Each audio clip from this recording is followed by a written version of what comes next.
Well, hi everyone. Hi Janine. Glad you could all join us for the live session this week. And I'm sorry we have had a 2-week gap, but we'll make it up to you. We'll have another live session 2 weeks from tonight. So we're back to our every other week schedule. So you guys are all like label experts now, since we had such fantastic postings. All right. Over the last week's assignment. And Perfect. my guest tonight is Scott Pillsbury, who is the god of labels for this program. I'm so happy to be a contributing professor of beer labeling, and happy to do my part. Yeah, so we always appreciate having Scott here. And he's from Rose City Label here in Portland. And they produce labels for, well, the region, I suppose. Mm-hmm. Sometimes you go beyond the region if need be. Mm-hmm. But he can answer a lot of the labeling questions.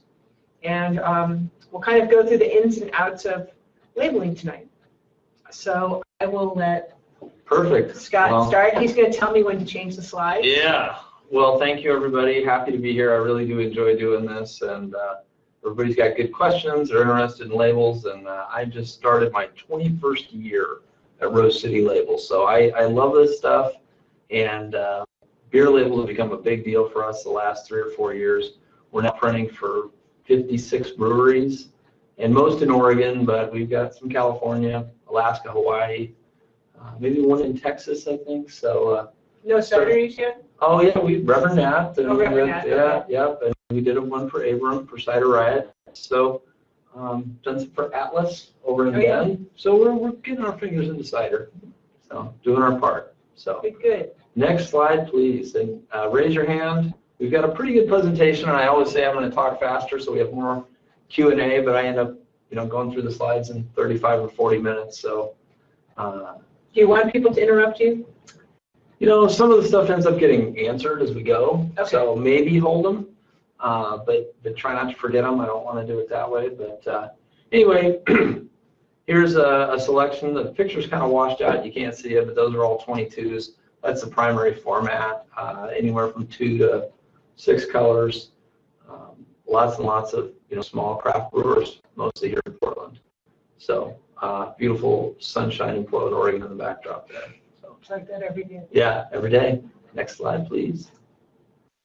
So I always like to start with begin with the end in mind. And by that I mean it's not just good to have a label. The label's actually got to go onto the bottle. That's the real end point, is the label being in the consumer's shopping cart. So that's where you got to really consider not only me as a label producer, but how are you going to get the label onto the bottle? Are you going to have the proper adhesive that marries with the glass properly so that you can have a good finished product, not just on the computer screen, not just on the printing press, but on the bottle, in the cooler, where the customer is going to buy it. So at the very beginning stage, this might be what you're doing, which is hand application. Virtually all the labels we produce are provided in rolls, because we like to graduate you from hand application to something a little more semi-sophisticated. But think about that when you're talking, when you go out wherever your hometown is and you find a local label supplier. Make sure they understand how you're going to apply the labels. Next slide, please. When you graduate from doing them one at a time while watching television, this is the next step, which is just a tabletop labeler. These can be fully automatic. They can be semi-automatic. I was out helping a customer at a winery, and we did about 80 cases, about 1,000 bottles, with an applicator similar to this in about 5 hours. So that was a semi-automatic, meaning it had a lever that you pulled and automatically motor-driven spun the bottle and dispensed the label. So that works pretty well for kind of a small to mid-sized production. Next slide. This is where you really want to get to, which is a fully automatic labeler. You can see there that the labels are delivered on a continuous backing paper or a web, and that is, we provide it in a roll, and then they web through the machine and they're taken up. The blank or backing paper is taken up at the end, and the labels are dispensed as the bottle kind of comes by a peeler or a roller that dispenses the label onto the bottle. Oftentimes, small brewers, most that we work with, don't have this equipment in a building. They use a mobile bottler. and there are a couple of those here in town. They're very successful. They basically take a labeling line like this along with filling, capping, and other machinery they need to get the beer in the bottle, and they'll just back it up to the brewery, hook up a hose, and fill, cap, label, and case pack right there on site. They come and work for a day, and then they're off to the next brewery. And a pretty substantial brewery can work like that and have a little bottler on site maybe one day every other week, and do some pretty significant.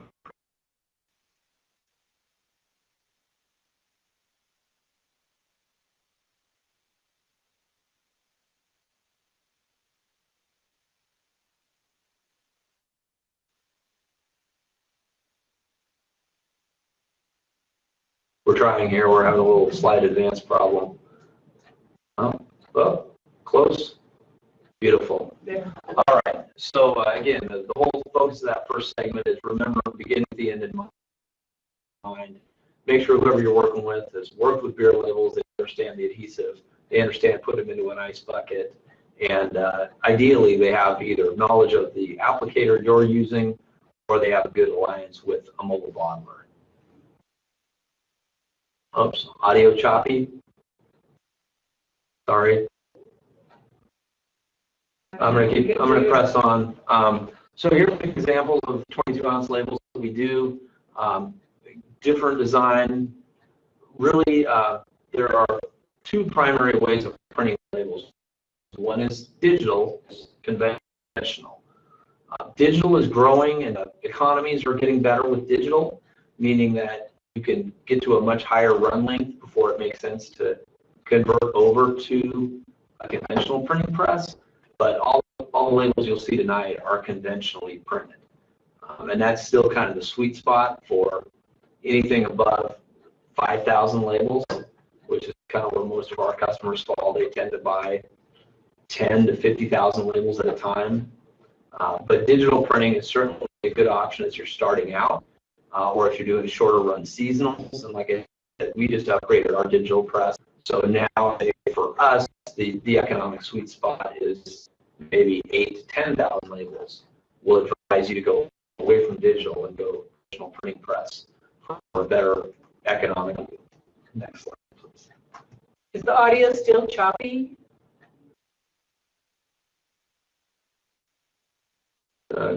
Sorry. Patrick, sorry. I'm not sure what to Done do this about a half a dozen times and never really had Yeah, this kind of sure what. I'm sorry. Understandable. That's good, Nick. We'll Okay. speak slowly. Yes, we will. Sorry, hopefully it will improve. And maybe the recording will be better. So next slide. So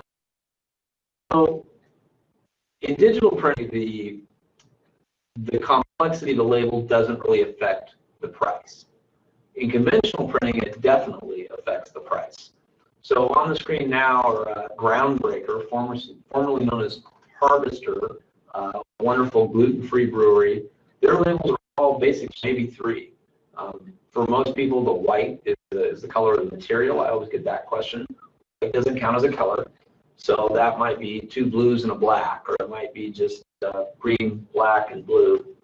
So that is a very clean, very simple design, and it is very economical for these guys. So you need to think about that. What do you like? What's your brand? What is your logo and your website and all your other collateral? All that should tie in with your label design. Next. I just wanted to bring up something. One of the students showed a green label. I can't remember what it was for. It was like a forest scene. There can be shades of green, so count as one color. Correct. Great question. Yeah, that's kind of a graphic arts question. Yeah, and on a printing press, you can print what's called a solid or 100% of a color. And in that case, you're picking your color, you use a fan backup, which is kind of like a swatch book at a paint store, but it's used pretty much universally around the world by printers. So any place that you go, your local print shop, if you say I want red 185, they're going to know what that is, and then you can screen that. So part of the label might be red 185, which is kind of red, but then a certain area you might want to scale that back to 50% of that red. The only caution there is that not all colors screen back uniformly. So that red might go a little more pink, screen it back. Some blues kind of tend toward the purpley as they're scaled back. I believe on these labels, like on the top right or bottom left corner, I think that blue is probably two different blues rather than a solid or a screen of the same blue. Potential problem with screening is that sometimes you can get kind of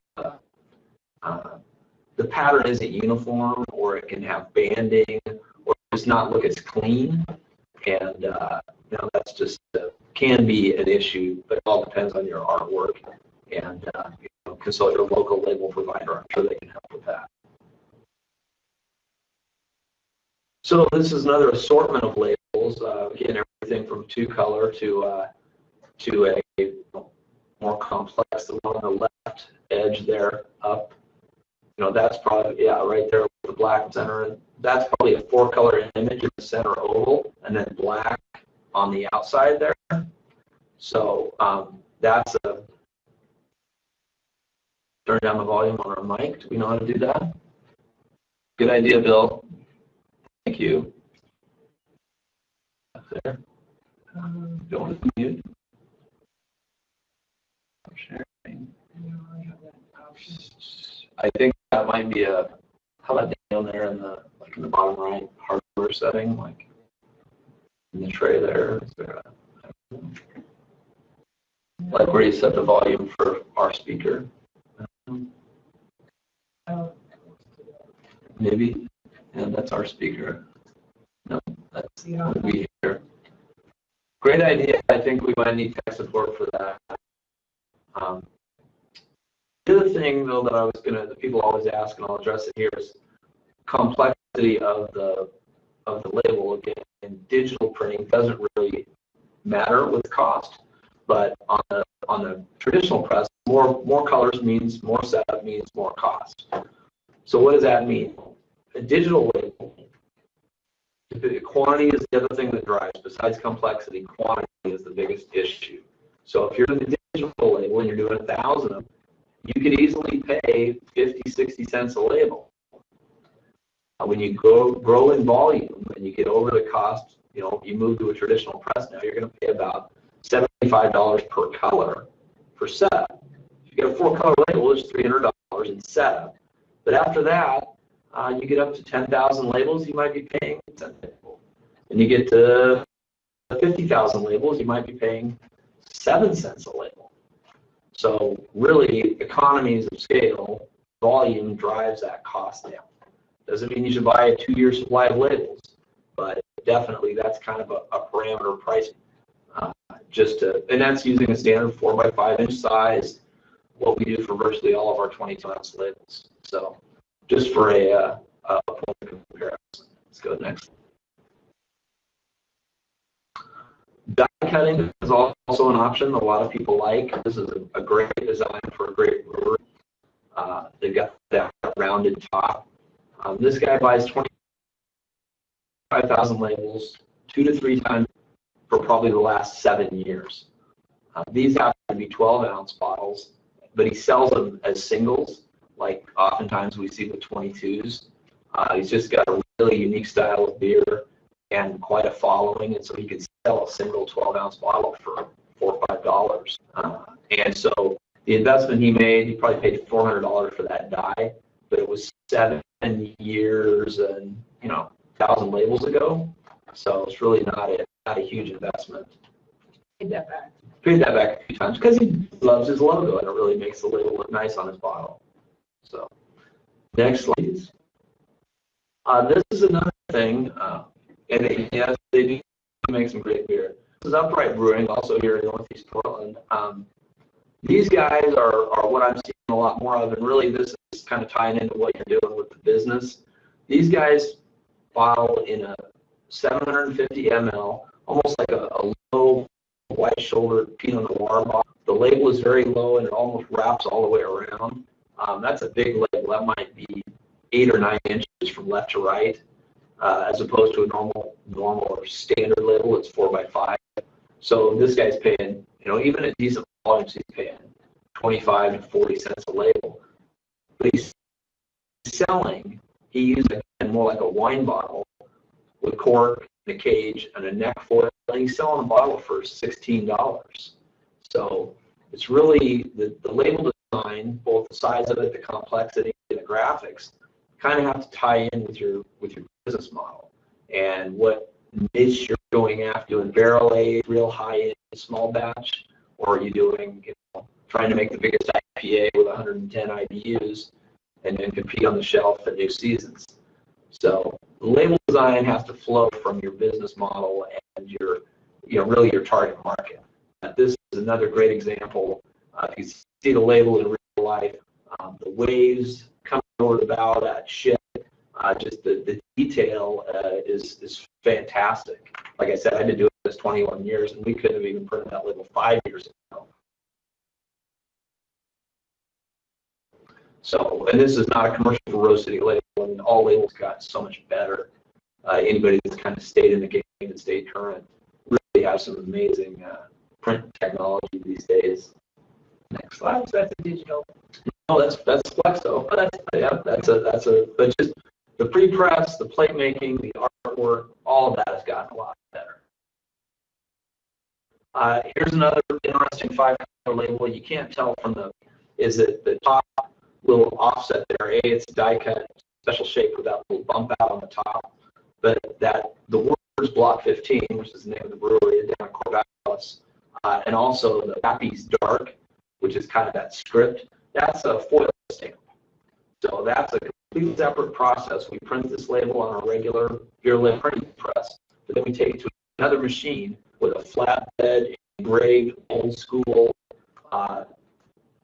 embossing foil stamp die. It's heated up to 220 degrees, and foil is transferred onto the label. So obviously super labor intensive process, only really practical for really small batch stuff.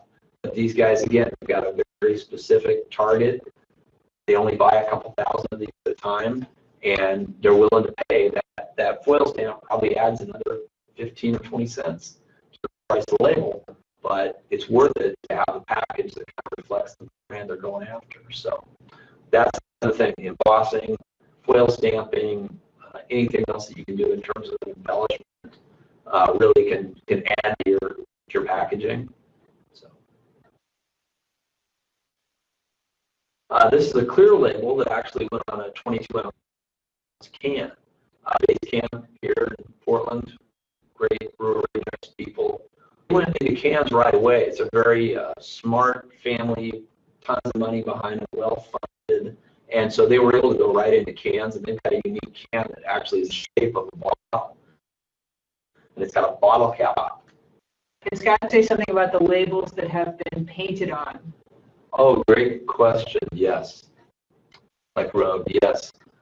So that's a completely different, sorry about that, the shoveling. Completely different technology to print directly onto the bottle. Generally done with silkscreen printing, and there's actually a company here in Central Oregon in Bend called Cascade Graphics that does some of that, and they put the bottle into a cradle. At first they have to flame treat the glass to get the surface energy correct, and then it's printed almost like putting a label onto a bottle. The bottle is spun, and the ink is applied and then cured with UV.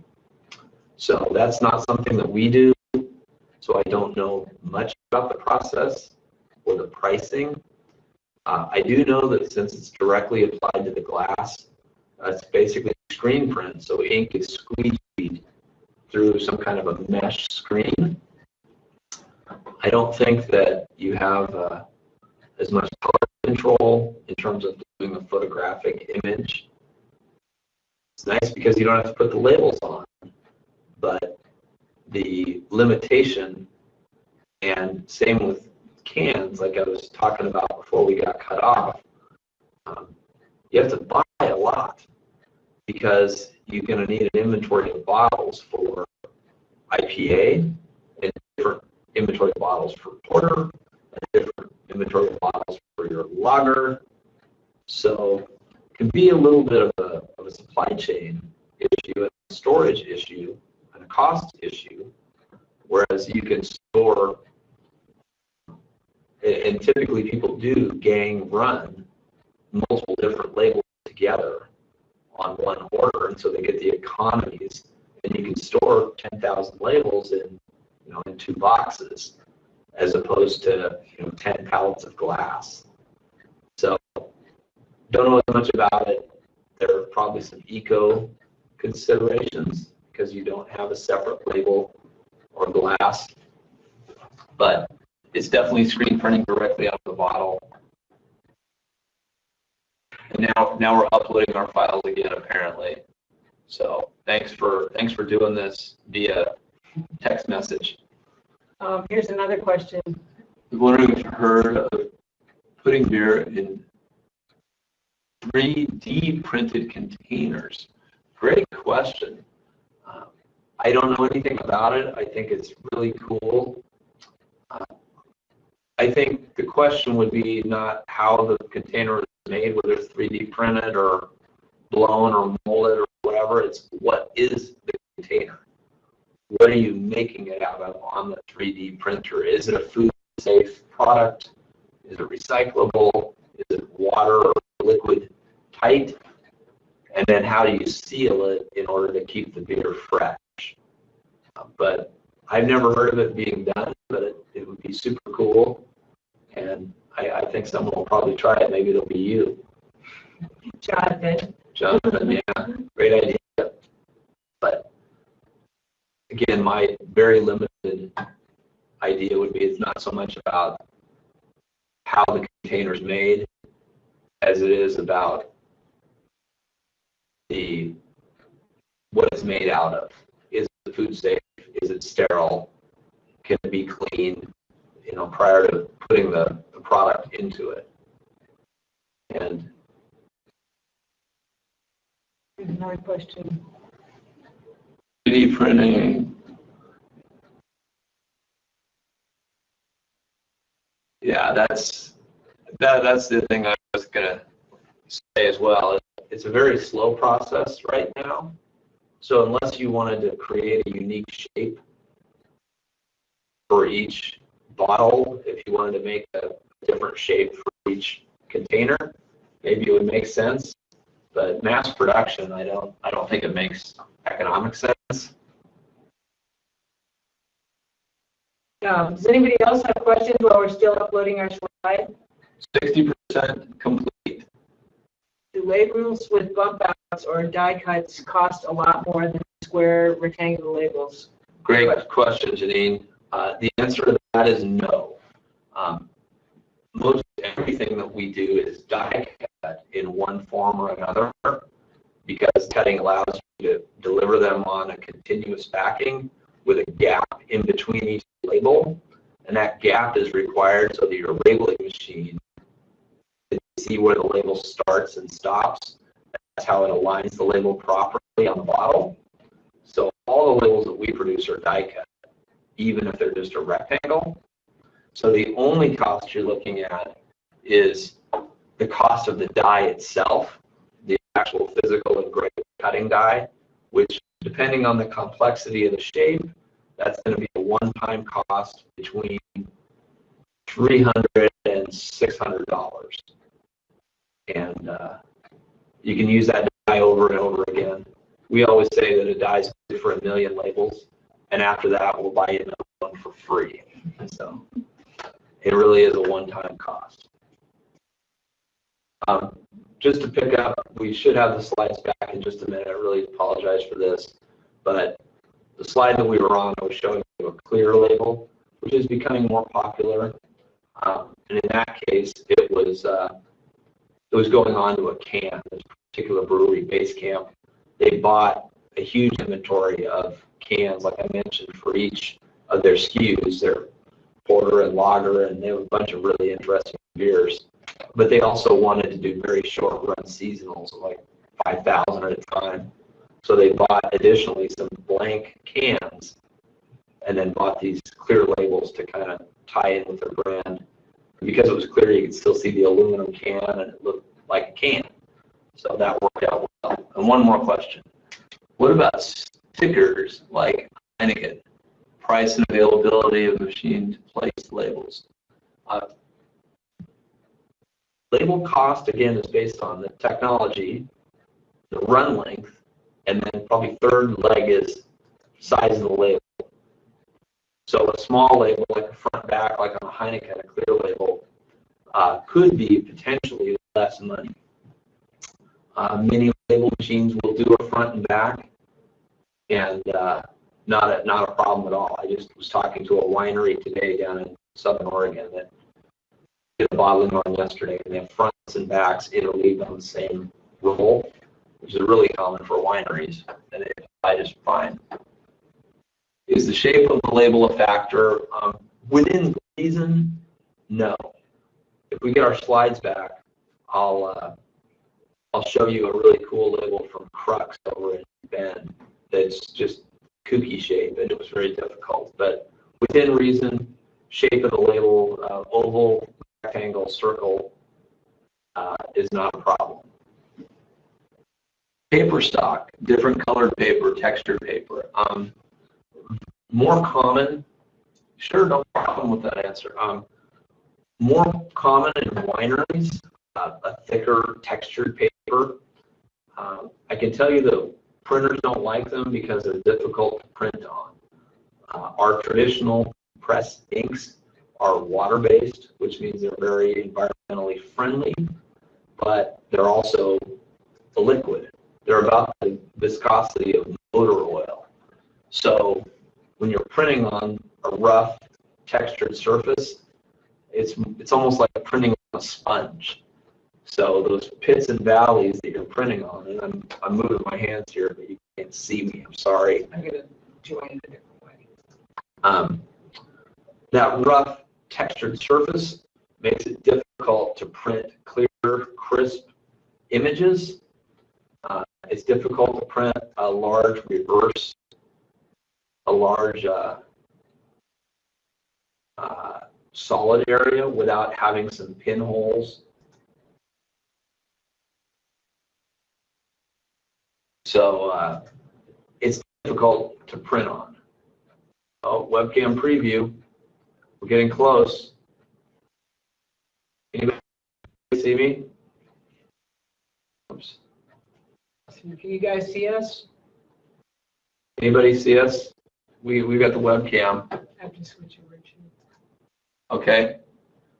I see you. Good. Sorry, we're doing a workaround.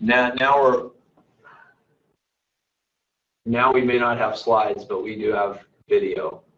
Yeah, I can't get the slides. Come on. Yeah, the slides are really what was jamming us up. I apologize.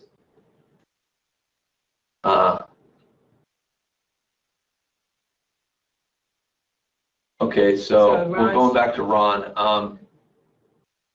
Oh, Eric, yes, homebrew question.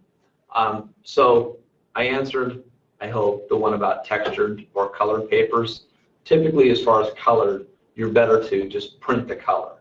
Start with a white paper and print the color that you want. Wow, good. Glad the sound is better. We still can't get the slides up, but we're getting closer, though. Man, we're making progress. yeah, I'm sort of hung up on that page. But the yeah, when you go to that slide back on the course page. Okay. Okay, can everybody find that? Yeah, there you go. There is the slide deck on the course page from the last session. Yeah, that's what we're using. So we were on slide 12, which had the base camp. Can we do that? Bill, can you remind where that is? On the course page from the last session we did. Can you pull them up on your phone so I can see what they are? Let me just see.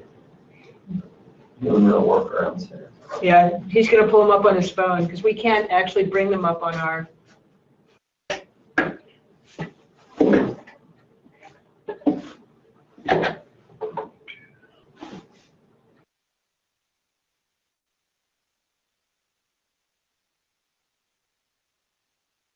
But to answer, while I'm doing this, I'll answer the question about adhesive. It's a really tough thing for a label because nobody, the worst thing that can happen is the label wrinkle or fall off when it's in an ice bucket or get abraded. It goes into a 12 carton a case and gets abraded up against cardboard dividers as it's getting trucked all across the country. So the label just can't be destroyed in transit, and it can't fall off. But then when we're done with the bottle, people want to be able to wash the label off. So it's kind of hard to keep it on, never. Okay, so on the module listing, you guys, Okay. Yeah. for week 4, you'll find these slides. You'll have to tell us what they are. Yeah, really. Let's see, maybe we can bring them up. Sorry, we're doing it. Yeah, we're doing have this big time workaround. Oh wow, yeah, but we kicked them out. That's why I want to put it on my phone. There. Are we? Oh, Have to go cool. back and forth. Yeah, we'll go back and forth. Yeah. Okay. All right. Everybody Go to on slide slide 13. So, God, thank you guys. You're being wonderful. Slide 13. Slide 13. So that's the crux fermentation project I was telling you about. Those are pretty complicated die-cut labels. The one has just the cross by itself on the left, and then on the right is kind of the inverse of that with the cross knocked out. Very difficult for us to print and die-cut, and even more difficult for them to apply. They're really smart people. They make great beer, and so they figured it out. But that's an example of an extreme. That is not a $400 die. That's probably a $1,500 die because of the way it had to be engineered. So next slide, please. Keg collars. So this is something that we've just gotten into because it's kind of a collateral piece a lot of our brewers want. It's either a poly material or just a tag stock, a cardboard tag stock. No adhesive on it, but that's a collateral piece that you'll need. It's not a label, but it's part of your product identification. So check that out. I think another thing we feature on the next slide is other kind of collateral or marketing labels, things that you hand out, things that you give away at festivals to build your brand. That's something that a label company can do for you. All right, so into the label text stuff. Slide 15. Slide 15. We just check if has everybody got the slides from clicking on that link that Jeremy sent? Yeah, everybody connected, still hear us? Thank you again, you guys, for being flexible. Okay. Yep. Sorry, we have to do a Good. workaround. Usually, Big time workaround. Usually, we don't have those problems, but something. No, but we're fast and furious and nimble, and we're going to make it work. So the next slide is is about label approval. So let's go over there. Yeah. Okay. So the COLA, or Certificate of Label Approval, is required before bottling. This is not the same as the permitting you get for your premises to serve beer across your bar or to brew beer.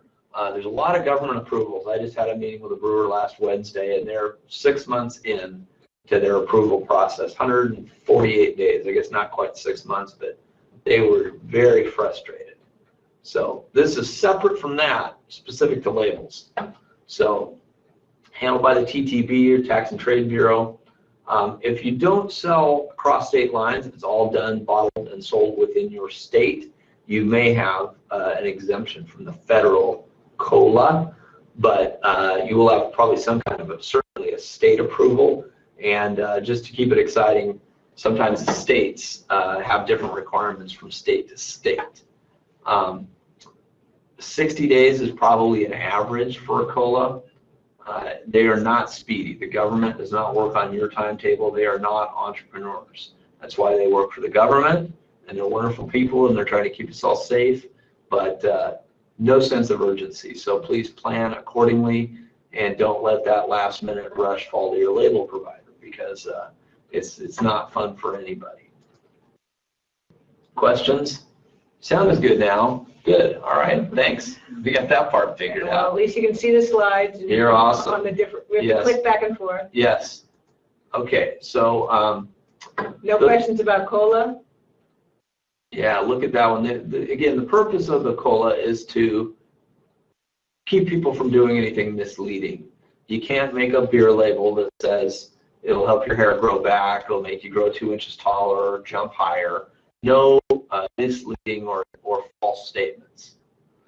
Must be readable under ordinary light conditions, so that probably means, you know, legible, reasonable font. Next slide. The easiest way to get this stuff, I say, is go look at your local bottle shop and see what other people are doing. I mean, presumably the reputable brands in your area have gone through this process, and so that's the easiest way to do it, whether it's a food label or a beer label. That's what I tell my customers is go look at what the national brands are doing, look at the type font that they use for their alcohol content, look where they put the IBUs, if they do, you know, kind of copy that, copy the best practices of the leaders in your industry, kind of a good general rule of thumb. Sulfite statement for wines, if it's a distilled spirits, age proof, and state of distillation, and then the health warning statement. I don't mean to be government bashing, but I do have a lot of people who are frustrated with this agency, but that ttb.gov is an excellent resource. They do have a lot of information.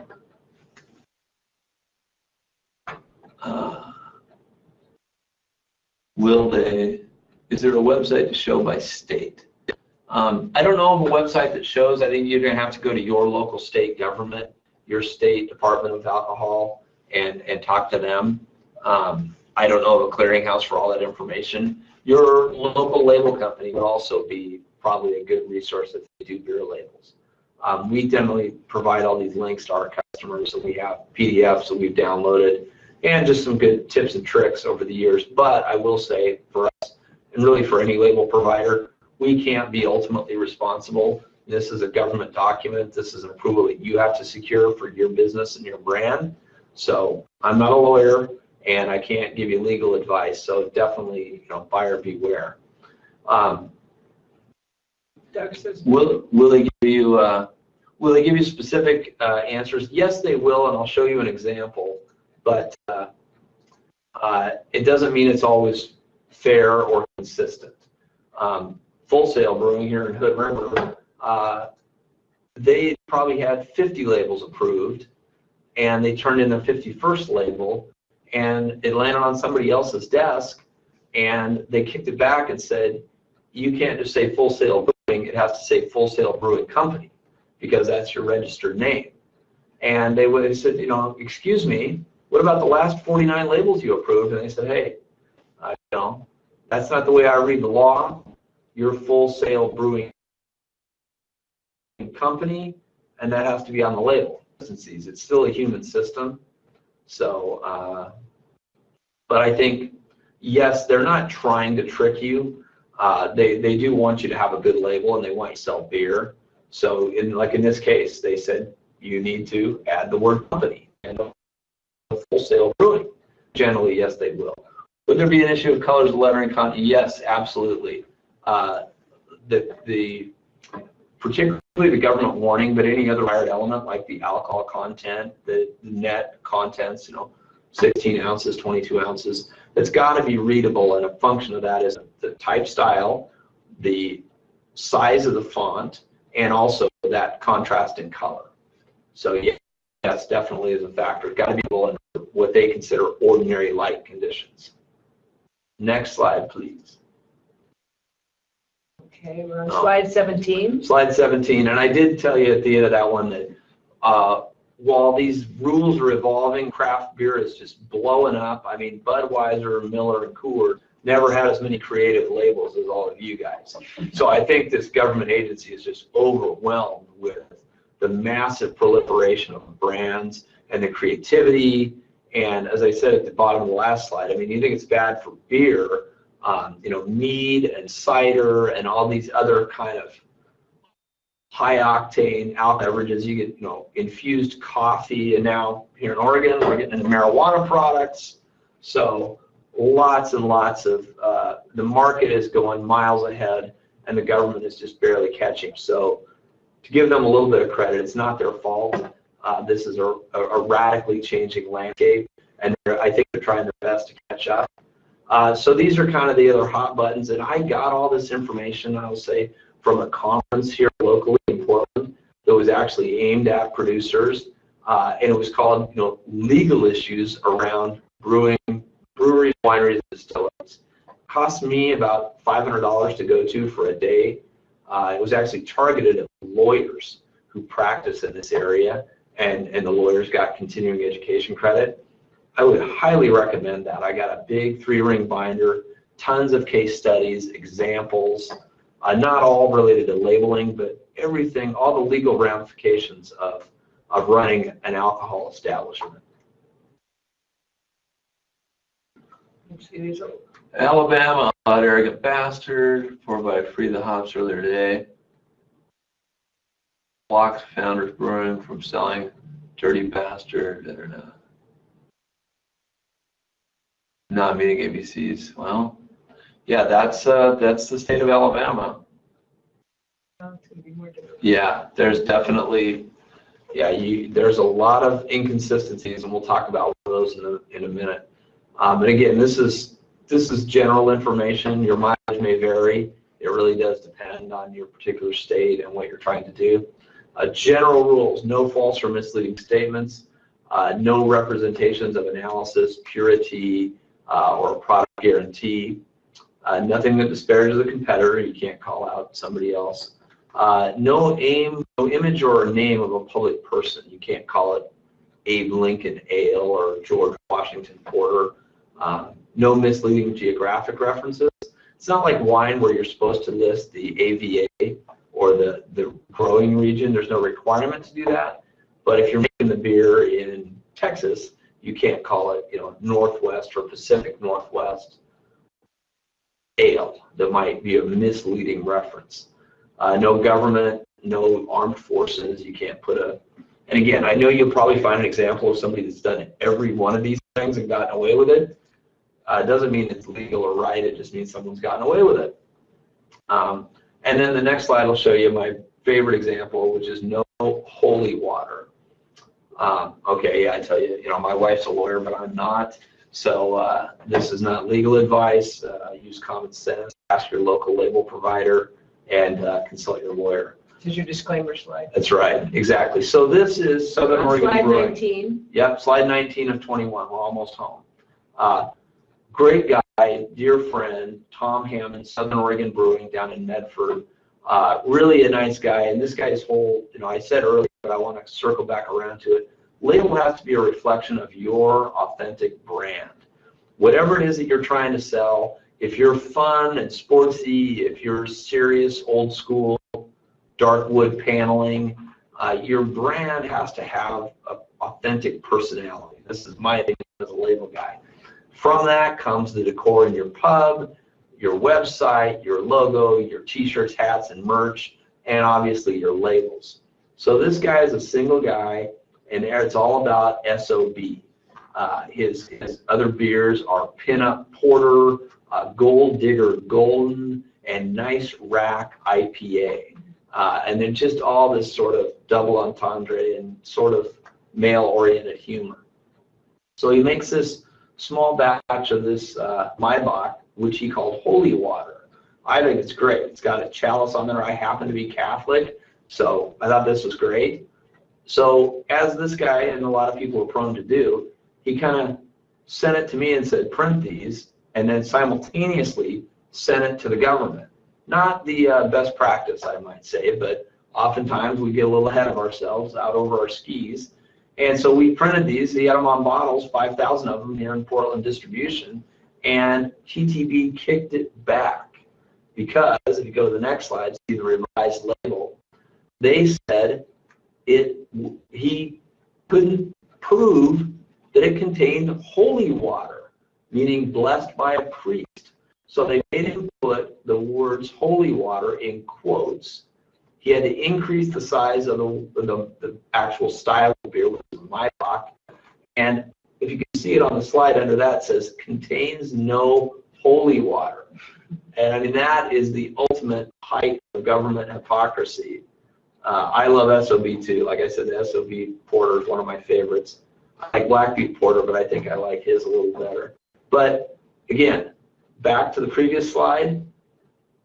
This is what he had. Perfectly fine looking label, but next slide. So I think the government will generally, even if you're a good guy and you're not flagrantly, doing things, they let him use the labels he already had printed, labeled and bottled and out in distribution. But for the future runs, he had to use this. So, and that for him, because of the design of the label, I mean, that was about a $500 mistake because we had to remake all the printing plates. You had to peel them all bottles. No, I think he sold what he had. Okay. They let you do a use up, which means you can use what you have on hand, but you can't print any more labels. And again, I'm not his lawyer. I don't know if he's supposed to do that, but I think it's kind of ask forgiveness rather than permission. So maybe last slide, I think is just my logo. You guys, I love hearing from people. Male humor names, wonderful brews, but they don't bottle out. Well, darn it. Yeah, bless the water at his brewery. Great idea. I sent it to my priest, who's a great beer drinking friend of mine. He thought it was hilarious. So not everybody takes this stuff serious. But yeah, it's kind of funny. But again, if I have to wrap all this up, we kind of talked about begin with the end in mind. How are you going to get the labels on the bottles? Make sure that all those pieces are handled. We're doing a one project for Freem Brewery out in Hood River right now, and we did a couple of days of prototyping, and the labels were actually sent to the label equipment manufacturer back in Chicago because they want to make sure they're very unique labels, custom die cuts, embossing. They want to make sure they're going to run well on the equipment. And so they're doing it right. They're doing it up front before we print them because these guys are big time. Their first order is going to be over 100,000 labels. So they're doing their due diligence and their research. So begin with the end in mind. That's number one. Number two, we talked a little bit about the different designs, digital versus conventional printing. I gave you some general parameters about pricing. And then the third part of this was talking about legal and disclaimers and making sure that you check your proper approvals, and they are not fast. Please, get them in 60 days before you want to print. That's best practice. I was just going to, I don't think you mentioned this, but some of you see labels like Ninkasi out there now, and you should know that once you are that big, you switch to a different technology, which you didn't really talk about, and you might want to talk about price point of that. Yeah, excellent point. So great segue. And this is, again, I'm all about educating you. This is not something that we do. So Melly's exactly right. There's actually a third tier. So we talked about digital labels, 500 to 2,000, and you might pay 50, 60 cents a label down to 30, 35 cents a label. You get into kind of our sweet spot, which is traditional roll labels, at anywhere from 5,000 to 50,000 labels. That price point might go from 15 cents down to 7, 6, maybe 5 cents, depending on the complexity of the label. Well, when you're buying that from us, you're buying the label, but you're also buying the adhesive, and you're also buying that backing paper that you peel off and hopefully recycle, but oftentimes throw away. You're paying for three things when you buy a label from me.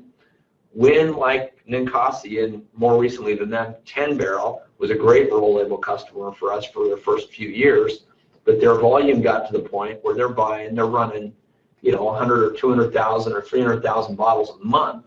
And especially if they're going into 12-ounce six-pack business, they don't have to buy roll labels with self-adhesive. They can just go to a plain paper label. It has to be special paper. It's not just copy paper in your office printer, but it's a plain paper label, and it's done sheet fed in a much bigger press than mine. And they're just what they call cut and stack labels because they just come in shrink wrapped bundles of 500 or 1,000. We had them. Yeah. We used to have them. Yeah, that's all it was. Yeah, absolutely. But then on your labeling line, which is a little more tricky to set up and a little more art than science, you supply the glue on the labeling line, and they go much faster, and right there your labels drop from a nickel to under a penny. So if you're going to pay more in the setup and you're going to pay more for the labeling equipment, and it's a pain to set up the glue and all that, but when you have that volume and you go from a nickel to a penny, you can make the ROI on that pencil really, really fast. So Jason's asking about neck labels. neck labels, separate rolls, yes. And yes, Jason, I was just talking about the frame labels out in Hood River, and yeah, they've got some really cool neck labels that are specially shaped and die cut, and I've not seen a reliable beer neck label applicator. So I think it's going to be it's going to add complexity, but these guys are really dialed, beautiful branding, wonderful graphic design, and they're selling a premium product. Again, they've got 3 different tiers of beer that are coming out, and they're going to be from $6 or $7 up to $20 or north of $20 a bottle. Oh, they're doing another barrel aging now. Yeah, they're doing all kinds of cool different flavors and varieties and multiple SKUs within each of those 3 tiers. So yes, Jason, I say stay away from neck labels. Because it does increase the price of the application equipment. Yeah. And when we were applying them, that was the most difficult thing to get on. Sometimes we go through two neck labels for every beer. Yeah, it's true. Most them would fly out. Yeah, it's a disaster. Yeah, they're just, a uniform, relatively uniform label going onto a cylinder that's uniform, pretty easy stuff, but you get a tapered neck with a die cut label and it's moving at a different rate. It's very difficult.